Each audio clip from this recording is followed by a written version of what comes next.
Me diga uma coisa, é possível você se comprometer com alguém que você não conhece? É possível você estabelecer compromisso com quem você não convive e não conhece? Você já pensou sobre isso? A gente não se compromete, não põe a mão no fogo com quem a gente não conhece. Por isso, quando a gente fala de compromisso com a família de Deus, compromisso com a igreja, nós precisamos ter esse discernimento, esse entendimento muito claro. Se não conhecer, não dá para ter qualquer tipo de compromisso com quem quer que seja. Posso me comprometer com a família de Deus sem conhecer a Deus? Comprometer com a família de Deus, eu preciso conhecer o Pai dessa família. Precisamos conhecer o nosso Deus e o nosso Pai. A gente precisa ter esse entendimento claro. Quero crescer? Quero. Quero me comprometer? Quero. Eu preciso me comprometer com Deus. Antes de mais nada, eu preciso conhecer Deus. Antes de mais nada. E conhecê-lo não como uma entidade divina que vai suprir e resolver os meus problemas. Eu preciso conhecê-lo como Pai. Porque quando eu conheço Deus como Pai, eu compreendo o que é importante para Ele, eu compreendo qual é a sua vontade, e aí, então, eu posso me comprometer com os seus processos e posso me comprometer com a sua família. E é isso que a gente precisa entender. Quero crescer na fé? Quero amadurecer? Quero viver a vontade de Deus? Quero. Conheça o Pai. Jesus ensinando, na realidade, ele orando ao Pai, em João 17, ele fala sobre isso. Ele diz que a vida eterna está em conhecer o Pai e a Jesus Cristo, quem Ele enviou. Se conhecermos o Senhor, se compreendermos o que significa a vida eterna, se compreendermos o propósito de Deus, nós nos comprometemos com Deus. E o que a gente precisa entender é uma jornada. Como um casal se conhece? Andando junto, estando junto. Um casamento só dá certo porque um conhece o outro e um se compromete com o outro na relação para cumprir um propósito. Se eu falo de amigos, eu só me comprometo com alguém se eu conheço, e para conhecer eu preciso andar junto. Caso contrário, não vou me comprometer. Posso usar da pessoa, porque ela atende os meus interesses.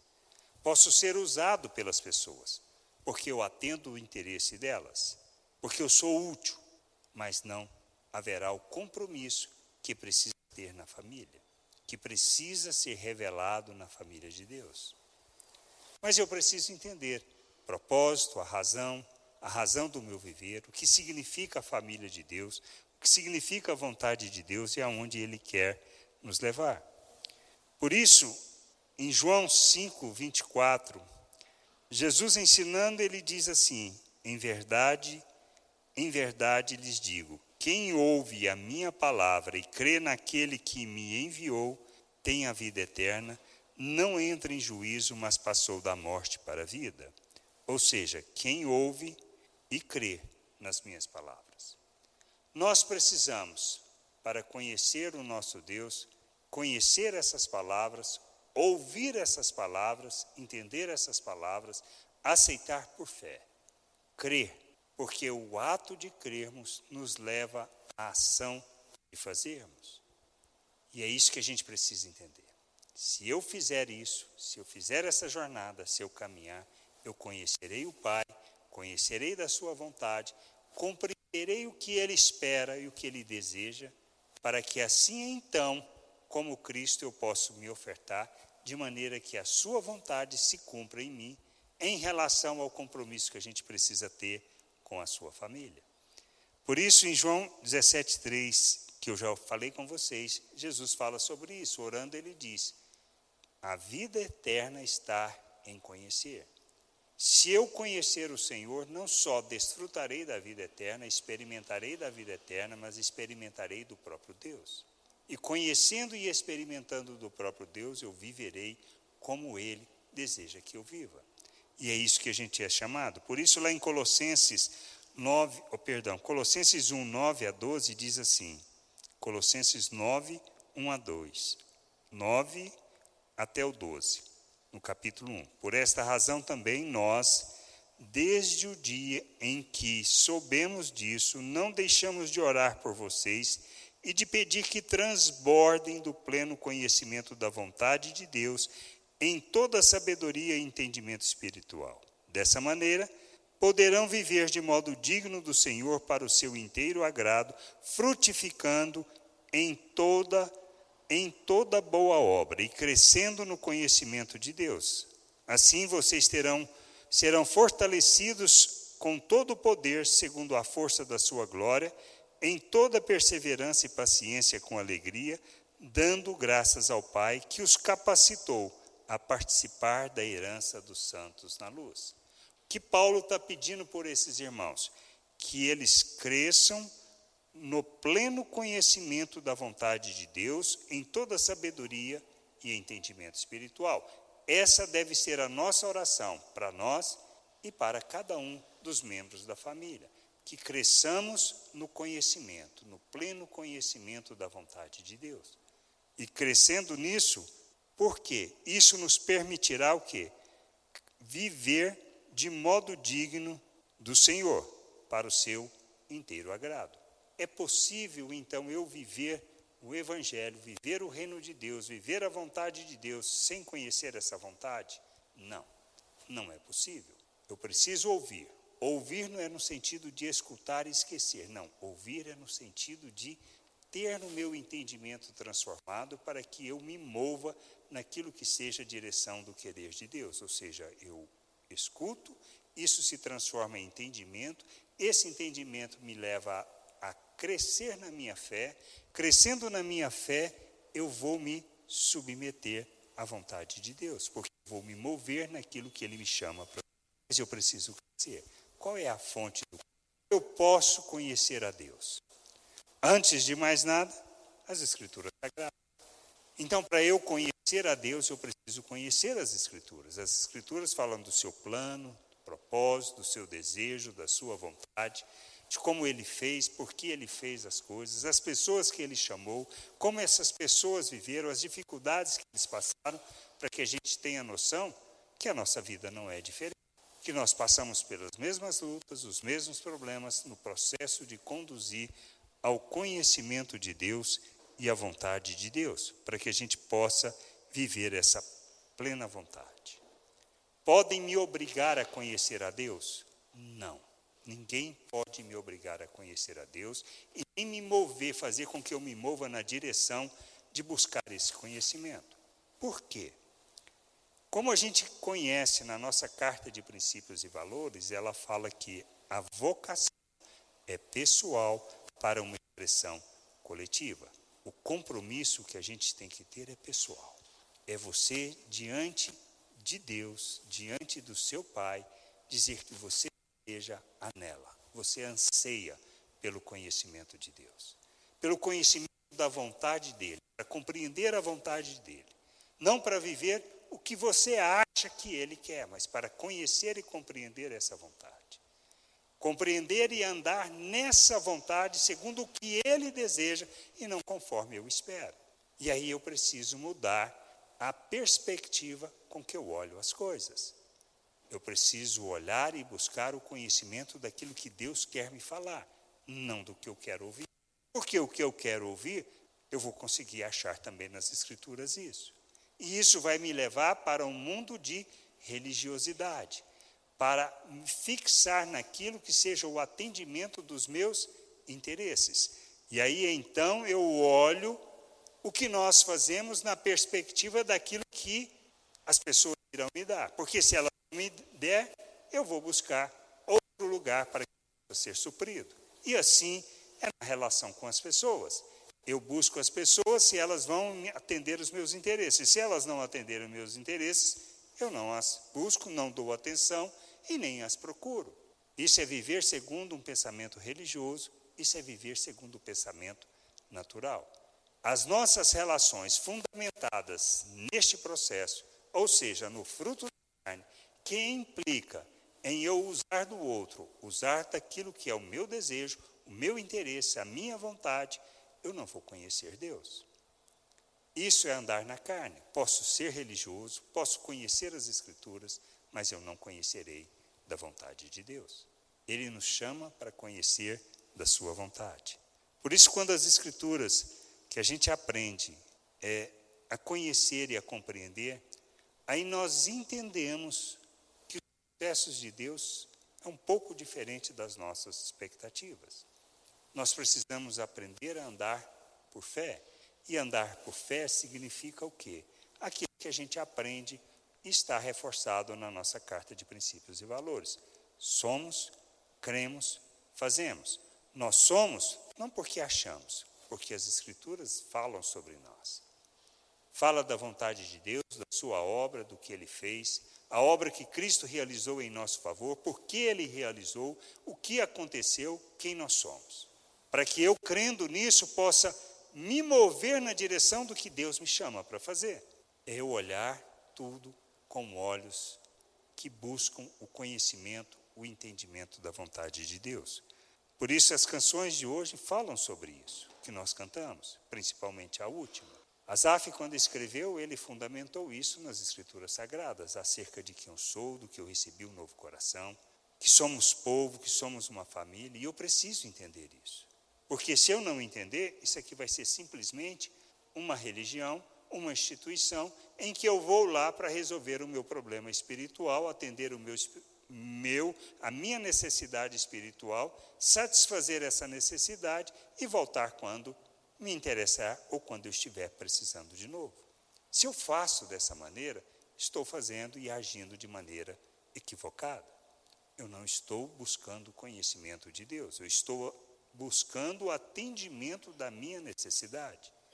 Mas Deus é bondoso para conosco. Ele nos fala, Ele nos mostra, Ele usa das pessoas para nos colocar na direção daquilo que seja a vontade dEle. Para que a gente compreenda, para que a gente ande no seu querer. E para que a gente não viva uma religiosidade, de maneira que a gente não caminhe na direção que Ele deseja. Para que a gente possa caminhar, sim, no conhecimento, no propósito, na vontade de Deus. Nós temos que entender algumas coisas antes de eu poder me comprometer com a família de Deus. Nós precisamos entender como fala lá em Colossenses 1, 13 e 14, diz assim: Ele nos libertou do poder das trevas, nos transportou para o reino do seu amado, em quem temos a redenção e a remissão dos pecados. Essa é uma das promessas. Se eu creio em Jesus Cristo, se eu me submeto a Ele como Senhor e Salvador, se eu entendo que a minha salvação é pela graça, este é o processo. Ele nos tirou do império das trevas, do poder das trevas, nos transportou para o seu reino. Aonde nós estamos, estamos no reino de Deus. Pedro fala isso, que nós somos um reino de sacerdotes, uma nação santa, um povo de propriedade exclusiva de Deus. E se nós entendermos isso, entendermos aonde estamos, ou seja, que nós fomos tirados do reino das trevas e transportados para o reino de Deus, eu agora tenho que viver uma nova realidade. E aí eu tenho que crer nisso, que Deus me tirou. Eu estava morto, estava perdido, estava sem a vida de Deus, sem o conhecimento de Deus, e por meio de Cristo Ele me reconcilia com Ele. A obra de redenção que nós temos em Cristo Jesus envolve justamente isso, o perdão dos nossos pecados na sua morte. Na sua ressurreição recebemos a justificação e somos colocados na presença de Deus. Vivemos e andamos na presença de Deus. Colossenses 1, 21 e 22 fala assim: E vocês que no passado eram estranhos e inimigos do entendimento pelas obras más que praticavam, agora, porém, Ele os reconciliou no corpo da sua carne mediante a sua morte, para apresentá-los diante dele, santos, inculpáveis e irrepreensíveis. Em Efésios 2, 19 e 22 diz assim: Assim vocês não são mais estrangeiros e peregrinos, mas concidadãos dos santos e membros da família de Deus, edificados sobre os fundamentos dos apóstolos e profetas, sendo Ele mesmo, Cristo, a pedra angular. Nele, todo edifício bem ajustado cresce para ser um santuário dedicado ao Senhor. Nele também vocês estão sendo edificados junto com os outros para serem morada de Deus no Espírito. Qual é a vontade de Deus? Qual o plano de Deus? Nos tirou das trevas, nos transportou para o seu reino. Nos inseriu na sua família, como ele fala, para que a gente possa crescer. Para que ele, no processo que ele está fazendo, que é o quê? A construção do santuário onde ele habita. Pedro fala que nós somos pedras vivas do templo que Deus está construindo. Aonde nós estamos? Na presença de Deus. Como Cristo nos apresenta diante de Deus, santos, inculpáveis e irrepreensíveis. Tenho consciência disso? Tenho esse entendimento? Aceito isso por fé? Se eu aceito, isso vai ter que me levar a um processo de transformação de entendimento, como Paulo nos chama na carta aos Romanos, no capítulo 12, no versículo 1 e 2, que fala sobre isso. De transformar a maneira de pensar. Agora não mais segundo a carne, mas segundo o Espírito. Para que a gente entenda que o verdadeiro culto a Deus está na nossa oferta que fazemos em favor da vontade de Deus, não outra coisa. Nós somos chamados para experimentar a boa, perfeita e agradável vontade de Deus. Mas eu só experimento se eu fizer este processo, que me leva à transformação de entendimento, à compreensão da vontade de Deus, entender aonde eu estou, a obra que Cristo fez, para que eu possa, me comprometendo com Ele, viver de forma plena essa vontade. Só assim eu cresço, só assim eu amadureço. Estando eu na presença de Deus, sendo filho de Deus, qual o propósito das nossas vidas? Por que eu existo?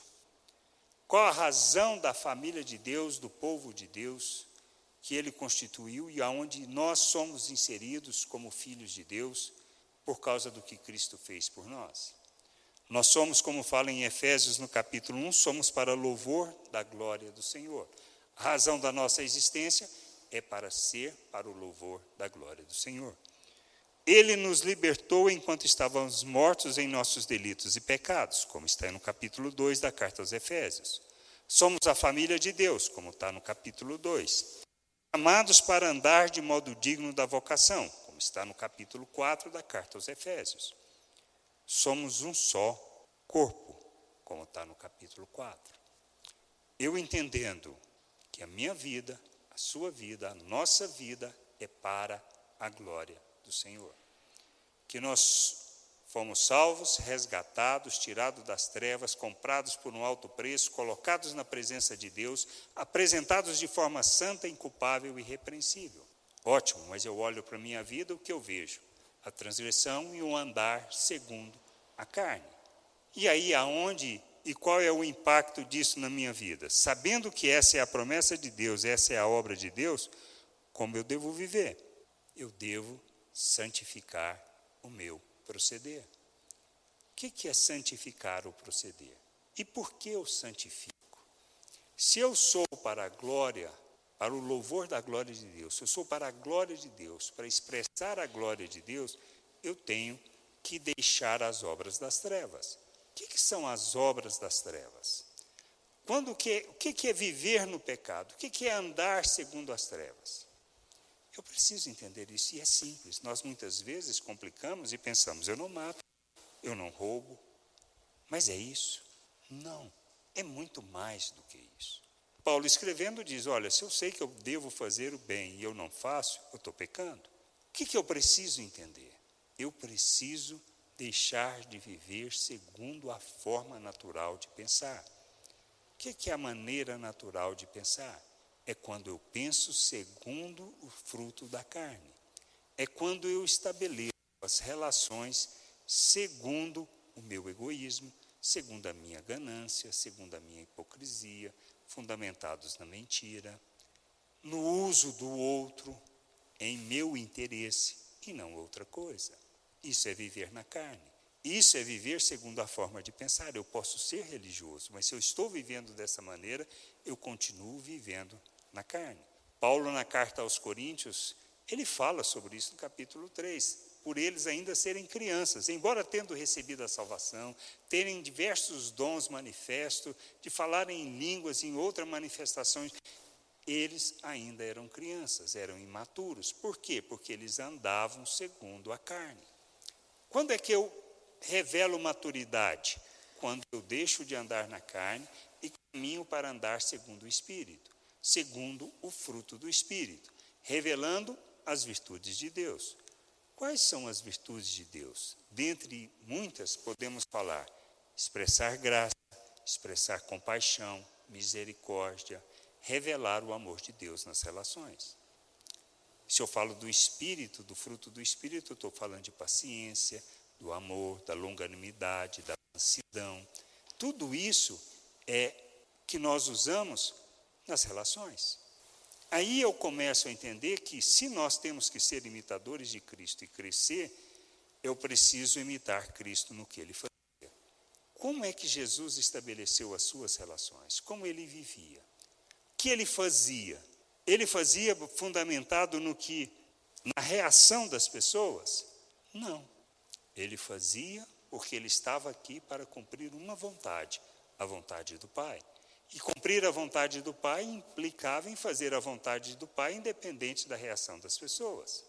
Tanto que as pessoas, muitos, não entenderam. Muitos o conheceram, mas 120 estavam no final lá, orando no cenáculo. O que a gente precisa entender é isso. Eu preciso compreender quem eu sou, onde estou, propósito da nossa vida, para que eu possa ser a oferta em favor da vontade de Deus para o crescimento e para o amadurecimento. Para que a expressão da glória de Deus aconteça através da família. Quando eu entendo a família de Deus, e eu compreendo que ela é templo, que é o templo de Deus, que nós somos Sião, Monte Sião, a noiva de Cristo, que a igreja é esse propósito, que é onde Deus habita, que nós somos pedras vivas deste templo, aí a gente entende que a gente precisa santificar. Se eu entendo que eu preciso santificar, é por quê?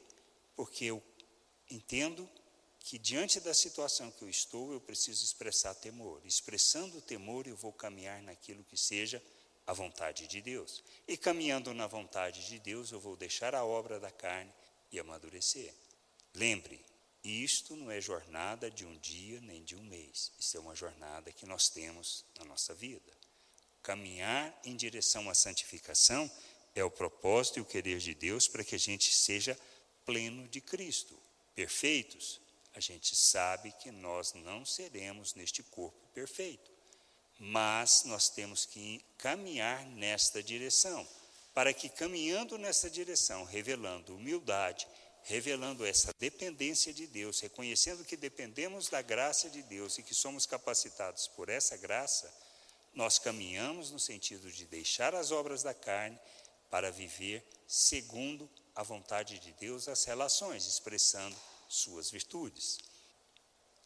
Quando a gente caminha desta maneira, quando a gente vai caminhando no sentido de expressar essas virtudes, nós revelamos Deus às pessoas. Qual é o propósito de tudo? Revelarmos Cristo, lembrarmos das palavras do Senhor que diz: olha, quem recebe vocês, recebe a mim, quem recebe a mim, recebe o Pai.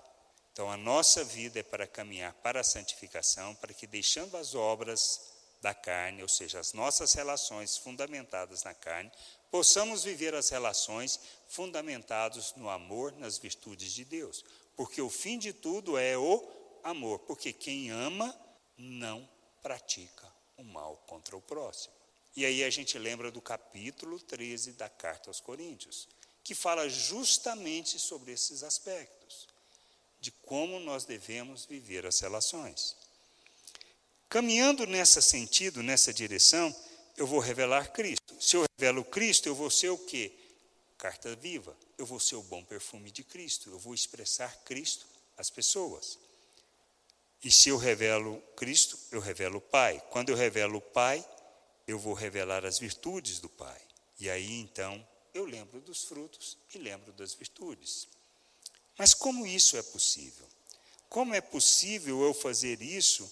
Como é possível eu amadurecer sozinho? Na minha individualidade, é isto que não existe.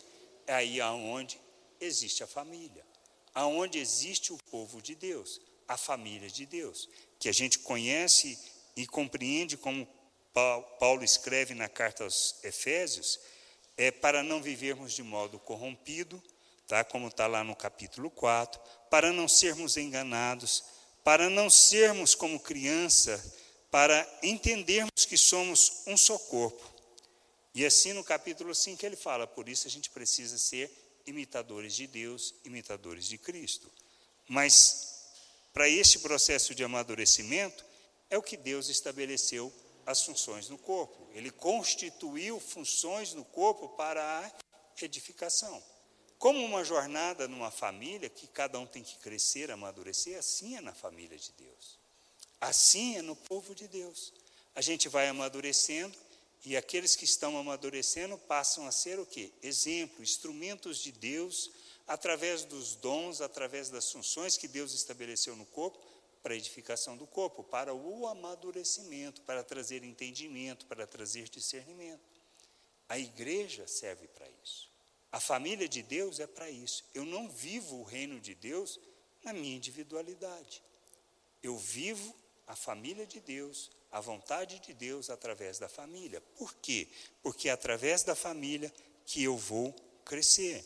É através da família que fazemos o reino de Deus visível. Como fala, por exemplo, nós precisamos amar como Cristo amou, como está lá em João 13, 24 e 25. Ou seja, o propósito de tudo é que eu ame como Cristo amou. E amar como Cristo amou quer dizer, eu preciso ofertar a minha vida em favor do outro. Foi o que Cristo fez, ele ofertou a sua vida em favor da vontade de Deus, para que nós pudéssemos experimentar e conhecer da vida eterna. Porque estávamos mortos nos nossos delitos, separados de Deus, sem qualquer tipo de vida. Cristo veio para nos reconciliar, para nos salvar. Quando fazemos isso, nós precisamos focar na edificação, como está lá em Romanos 14, 19. Não ter um coração mau, ser sóbrio e vigilantes, não cair nas ciladas que nós somos envolvidos, como está lá em 1 Pedro 5, 8 e 9, que nós precisamos acolher, não criticar, como está em Romanos 14, 1, ou seja, acolher aquele que é fraco na fé. Quando eu faço isso, eu começo a entender o propósito da igreja, da família, do povo. E aí eu entendo que eu preciso viver sempre pronto para a volta do Senhor, com foco na santificação e no conhecimento de Deus. O Senhor, ou seja, o dia do Senhor vem como um ladrão de noite. Por isso, eu preciso caminhar. Aí eu paro e penso, mas isso depende do outro, do que o outro está fazendo? Eu dependo da reação do outro com relação àquilo que é o meu papel, a minha função no corpo? Eu espero que de uma pessoa que é criança e imatura, que ela possa ser um instrumento de edificação e fortalecimento da igreja? Não, ela é uma pessoa para aprender. Como numa família, uma criança, você exige muito de uma criança, do recém-nascido, você não exige nada, você dedica totalmente àquele para que ele possa crescer. À medida que ele vai crescendo, alcançando independência, você começa a jogar atribuição para ele. E é assim que ele vai crescer, aprender, assumir responsabilidade. É o que a gente fez, por exemplo, nosso netinho de 2 anos que estava com a gente, que fica com a gente, ele usa fralda, ainda estava usando fralda, ainda usa.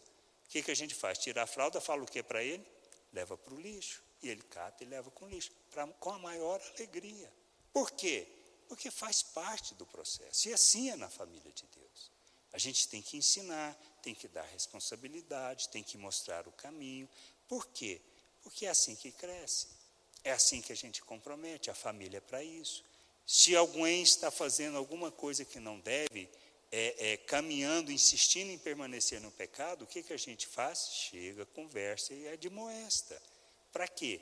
Para que afaste, porque esse não é o caminho que Deus nos chamou para viver. Não é para vivermos de forma corrompida.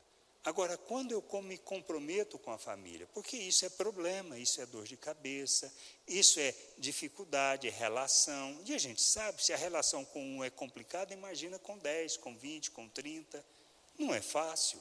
Mas o que a gente faz? É por causa de quem que a gente faz. É como uma oferta, como Cristo fez. Depende do outro? Não, depende de mim. Depende de eu entender quem eu sou, aonde estou e qual é a vontade de Deus. Para quê? Para insistir, para trabalhar, para que a pessoa possa despertar, começar a ler a Bíblia, estudar, fazer oração, orar diante de Deus, colocar seus pedidos, suas necessidades. Por quê? Porque é assim que a gente santifica. É assim que a gente cresce na santificação, através da palavra, através da oração. Por quê? Na palavra a gente conhece da vontade de Deus e na oração a gente expressa os nossos desejos. E à medida que você expressa seus desejos, você vai conhecendo, compreendendo e julgando à luz da palavra, fala assim, Senhor, essa oração não está tão boa assim como deveria. Eu preciso amadurecer, não é isso que eu preciso pedir.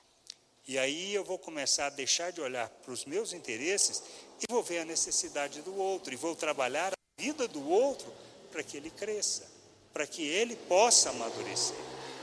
E aí é resultante de quê?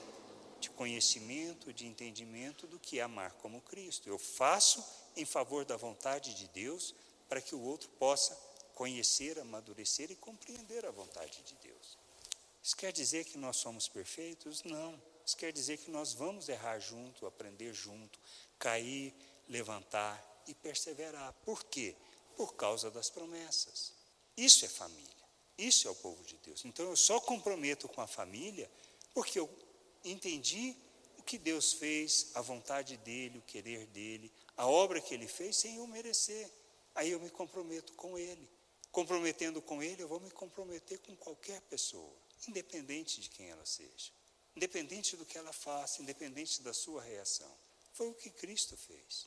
Até o final, você vê, em todas as palavras que Jesus dirigiu a Judas, não são palavras de condenação, mas para que ele enxergasse.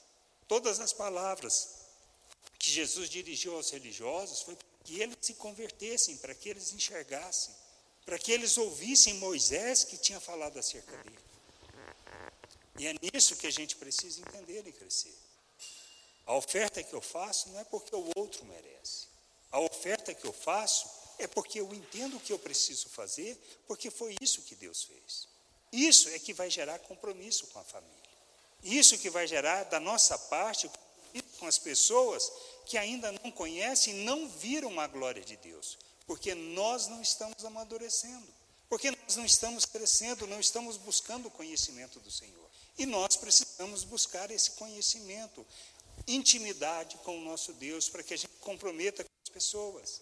Para que nós nos comprometamos uns com os outros e assim comprometamos com as pessoas que ainda não conhecem, que ainda não viram Deus, mas veem uma religião, veem um bando de pessoas hipócritas, mentirosas, que não vivem aquilo que pregam.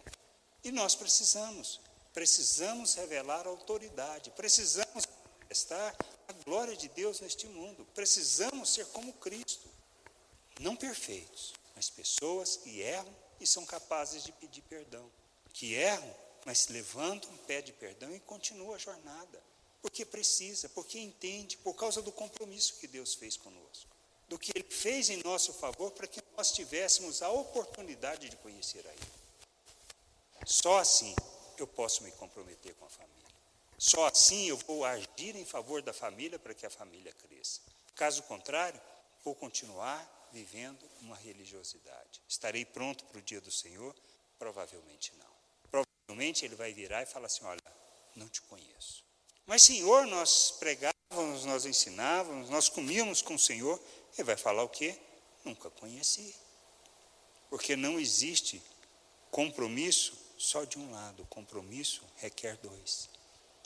E nós precisamos comprometer com o nosso Deus para poder comprometer com gente como a gente, que não é fácil. Para entendermos o nosso propósito neste mundo, para que a gente possa crescer e revelar a glória do Senhor. Só assim a gente vai viver a plena vontade do Pai. Porque, como fala lá em Hebreus, que é o texto base do estudo da semana, Hebreus 10, de 24 a 25, que fala sobre animar uns aos outros, revelar o amor de Deus, praticar boas obras, admoestar, corrigir. Qual o propósito da igreja? Nós precisamos lembrar da carta aos Efésios 3:10, precisamos lembrar de 1 Pedro 2:9. Revelar, Efésios 3:10 fala que nós precisamos revelar a multiforme sabedoria de Deus aos principados e potestades. Só fazemos isso quando nós amadurecemos, crescemos e caminhamos em direção à vontade de Deus. E proclamar as virtudes de Deus, como Pedro nos instiga a fazer. Por quê? Porque é assim que nós revelamos Deus. O que a gente precisa entender que a igreja não é um lugar para suprir nossas carências e nem para atender às nossas necessidades e desejos. Nós somos responsáveis pelo crescimento, pelo amadurecimento do irmão. E somos pessoas que já temos entendimento, discernimento suficiente, pode nos faltar conhecimento. Nós temos o básico para saber na direção que nós temos que ir. E isso requer compromisso, requer entendimento de onde a gente precisa chegar. E deixar as nossas carências, deixar as nossas necessidades de lado, para que a gente possa ser o instrumento de Deus. Tendo as necessidades, tendo as dificuldades, mas isso não é a coisa mais importante. Isso faz parte da vida, faz parte do processo, e a gente precisa aprender a viver isso, porque isso faz parte do processo de crescimento, de amadurecimento nosso. Como a situação que Paulo fala. Ele orou 3 vezes para que Deus tirasse o espinho da carne, Jesus virou para ele e falou: minha graça te basta. Você acha que a vida vai facilitar, que vai ser melhor, que não vai ter problema, que não vai ter dificuldade?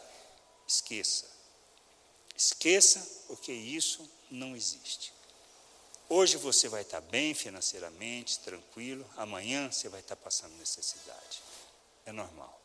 Hoje você está bem de saúde, amanhã você pode pegar uma doença que você não tem nem ideia. Da mesma maneira que ela veio, ela pode ir, mas faz parte da vida. Hoje você pode ter muitas coisas e perder tudo, mas não faz diferença.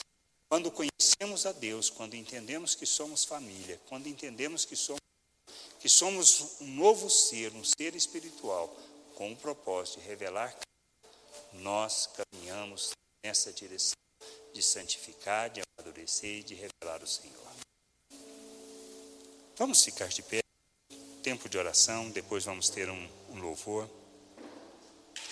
Senhor, nós agradecemos por Tua bondade, Tua misericórdia, Teu amor revelado por nós, através da cruz, porque é na cruz que nós aprendemos a conhecer do Teu amor, conhecer da Tua vontade, pois Cristo revelou o Teu amor a nós.